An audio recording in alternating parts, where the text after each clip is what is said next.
হলো বিএনপি। বিএনপিকে পিনাকি এবার জোকার বানিয়ে দিয়েছে। বিএনপির বিরুদ্ধে যখন অভিযোগ তোলে, আপনার দলের লোকরা চাঁদাবাজি করে, বহিষ্কার করেন, তারপরও কেন নিয়ন্ত্রণে আসছে না? তারপরে আপনারা সরকারে আসলে এইসব নিয়ন্ত্রণ করবেন কিভাবে? আন্তর্জাতিক চাপ কিভাবে সামাল দেবেন?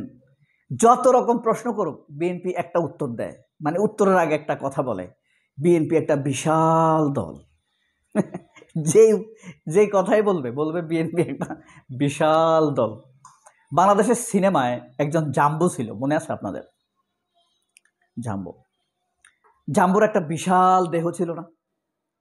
তো আমার খুব প্রিয় মালেক আফসারী পরিচালক। আমি বিশ্বাস করি মালেক আফসারী যদি আমেরিকা জন্মাইতো, সেই ইউনিভার্সিটির টিচার হইতো। তারে আল্লাহ সিনেমা সংক্রান্ত এত নলেজ দিছে। হ্যাঁ, বাংলাদেশে করছে না, কবরীকে স্ট্যামফোর্ড ইউনিভার্সিটি মিডিয়া অ্যান্ড কমিউনিকেশনের টিচার বানাইছিল নায়িকা কবরীকে। তো মালেক আফসারীর নলেজ কবরীর চাইতে আরও বেশি, কারণ কবরীদেরকে জন্ম দেওয়ার ক্ষমতা, মানে সিনেমাটিক জন্ম দেওয়ার ক্ষমতা রাখে মালেক আফসারীরা। কিন্তু মালেক আফসারীর দুর্ভাগ্য, মালেক আফসারী স্বচ্ছ, মুখের কথা মুখে উপরে বলে ফেলে, এই কারণে হয়তো তাকে কেউ নিয়োগ দিতে চায় নাই। যাই হোক, তো মালেক আফসারী বলছেন যে জাম্বো একবার মালেক আফসারীর কাছে আসছিল। হ্যাঁ, বলছে ভাই, স্বাস্থ্যটা কমায় ফেলতে চাই, পেট কমায়া শরীরটা পাতলা করে ফেলতে চাই, আপনি আমাকে একটু পরামর্শ দেন। আপনি তো ব্যায়াম ট্যায়াম করেন। মালেক আফসারী কিন্তু স্বাস্থ্য সচেতন।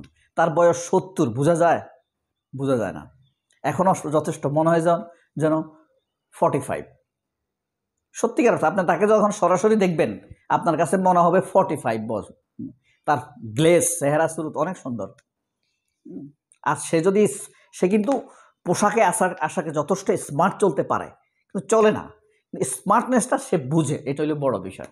যাই হোক, তো ওনার কাছে একবার জাম্বো আসছিল, সিনেমার জাম্বো, যে ভাই আমি পাতলা হয়ে যেতে চাই, চিকন হয়ে যেতে চাই, স্বাস্থ্য কমিয়ে ফেলতে চাই।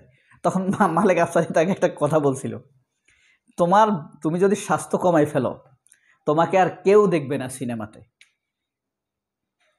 কারণ তোমার ওই বডির জন্যই মানুষ একটু আনন্দ পায়, মোটা পেট, মোটা শরীর, মোটা থুতনি, এসবের জন্যই আনন্দ পায়, আর নয়তো তোমাকে কেউ দেখবে না। তো তখন জাম্বু একটা চমৎকার কথা বলছিল, কয় আফসারী ভাই, আপনাকে আমাকে একটা কথা বললেন, আমি কি দেহ বেচ্চা খাই?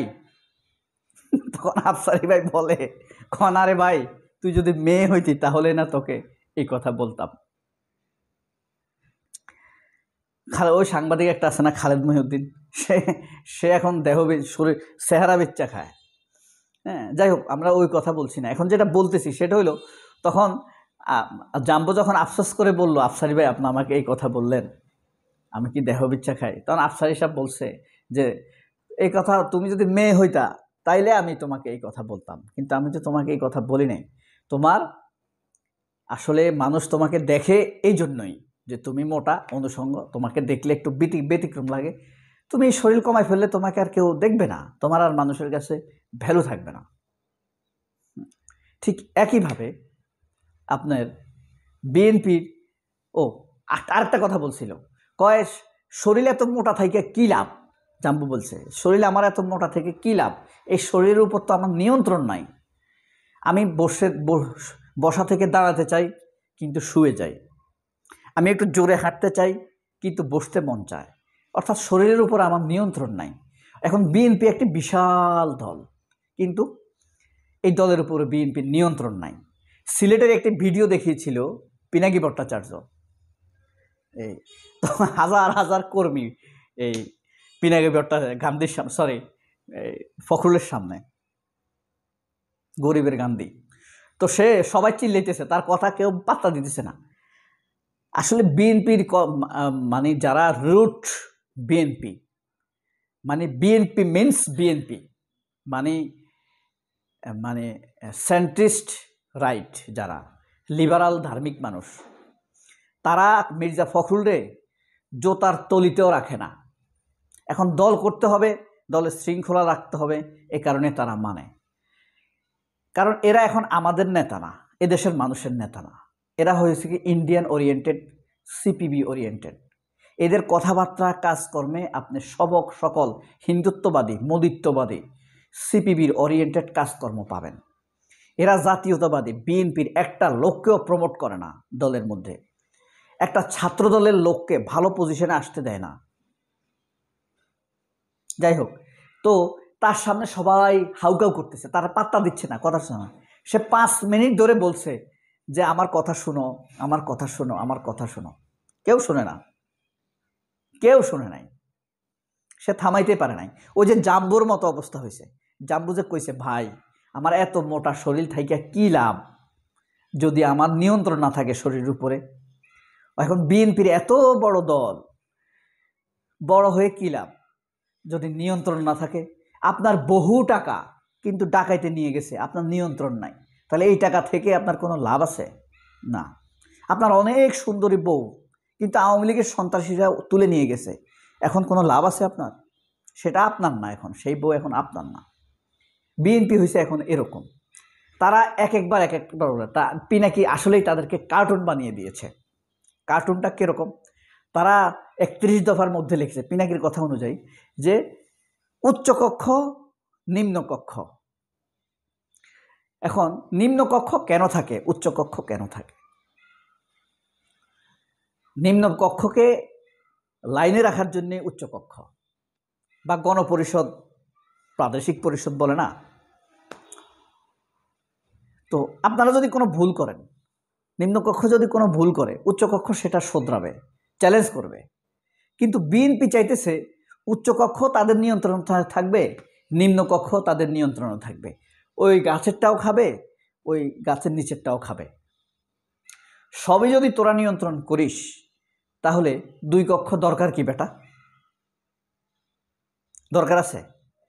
তুমি যদি বিচারকের, সালিশদারের সালিশ নাই শোনো, উল্টা সালিশদার যদি তোমার কথা শুনতে হয়, তাহলে বিচার করার কি দরকার? এই হলো, এটা ছিল বিএনপির প্রশ্ন, আমারও প্রশ্ন, পিনাকির প্রশ্ন ছিল এটা, যে সে তার উচ্চকক্ষ অন্তত একটা পিআর পদ্ধতিতে হোক। তারা পিআর পদ্ধতি চায় না। আচ্ছা, আপনি কি পিআর পদ্ধতি চান? যিনি শুনছেন এই ভিডিও তাকে বলছি, আপনি কি পিআর পদ্ধতি চান বা পিআর পদ্ধতিকে বুঝতে পারছেন? সহজ ভাষায় পিআর পদ্ধতি হলো যে 100টা আসন ধরেন, আপনার ভোট হয়েছে 30%, আপনি 30টা আসন পাবেন, কথা শেষ। জামায়াত ইসলামের ভোট 32%, সে 32টা আসন পাবে সাপোজ। এনসিপির ভোট পেয়েছে 28%, তারা 28টা আসন পাবে, কথা শেষ। চরমোনাই হুজুর 3% ভোট পেয়েছে, 3টে আসন পাবে। এটা হইল পিআর পদ্ধতিতে, যত পার্সেন্ট ভোট পাবে তত পার্সেন্ট আসন পাবে। বিএনপির কথা হয়েছে না না, আমরা এটা মানি না। বেটা কেন মানবা না? তোমাকে মানতেই হবে এটা। কারণ আপনি ধরেন 30% ভোট পাবেন, 150টা আসন পাবেন, আর 70% ভোটার তো আপনাকে চায় না। আপনি 30% ভোট পেয়ে 70% ভোটারকে নিয়ন্ত্রণ করবেন? এটা কি সুন্দর হয়? এটা গণতন্ত্র ভুল, গণতন্ত্র এটা গণতন্ত্রের ভুল। সুতরাং পিআর পদ্ধতি হলে বিএনপি ভাবছে এখন যদি আমরা পিআর পদ্ধতিতে যাই, 30% ভোট পাইলে 30টা আসন পাবো, আর 300টা আসন আছে, তাই 90টা, সরকার তো গঠন করা যাবে না। এই কারণে তারা পিআর পদ্ধতি চায় না, ক্ষমতা আসতে পারবে না, বেশি আসন পাবে না, এই কারণে পিআর পদ্ধতি চায় না। তো সিলেটের ঘটনা, তারপরে সরকার যেটাই বলে না আমরা এটা মানি না। এনসিপি একটা কথা বলছে, না আমরা মানি না। এনসিপিতে প্রতীক দিছে শাপলা, বিএনপি এটা মানে না। তারপরে ধানের শীষ একসময় ইয়ার ছিল না, মাওলানা ভাসানীর দলের ছিল না, তখন মাওলানা ভাসানীর দল কি হয়েছে, বিএনপির সাথে এক হয়ে গেছে। এই কারণে এই পার্টিতে এই মার্কাটা জিয়াউর রহমান নিজের দলের জন্য নিয়ে গেছে।